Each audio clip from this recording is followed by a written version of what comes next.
Нийгмийн тогтсон хандлагаас үүдэлтэйгээр хөвгүүдэд эрчүүдэд илүү өндөр босго илүү өндөр шаардлага тавиад байд юм уу гэж хардаг. Тэгээ учир нь тухайлбал хөвгүүд эрэгтэй хүүхдүүд унахаар нь уйлдаггүй, за тэгээ уйлахаар нь одоо ир зэрэггүй юм бэ, сул дараа юм бэ гэдэг ч юм уу. За эрчүүдийг ялангуяа гэр бүлээ авч явах хэрэгтэй гэдэг ч юм уу. Том юм өөрөг хариуцлага өндөр босго тогтоочоод за түүндээ хүрч чадахгүй бол ямар нэгэн байдлаар сэтгэл зүйн хувьд ч юм уу дарамт үзүүлэхийн тохиолдлууд нийтлэлгүй ажиглагддаг.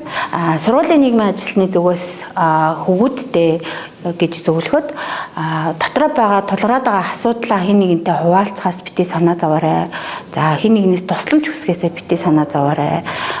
Гэр бүлийнхэн хайртай татны хүмүүс чинь чамайг амжилт гаргасан ч алдаа гаргасан ч хажууд чинь зөвлөөд байж чадах юм хүмүүс учраас тухайн хүмүүст яг сэтгэлээ онгойлгож ярихаас битгий санаа зовоорой гэж зөвлөж байна.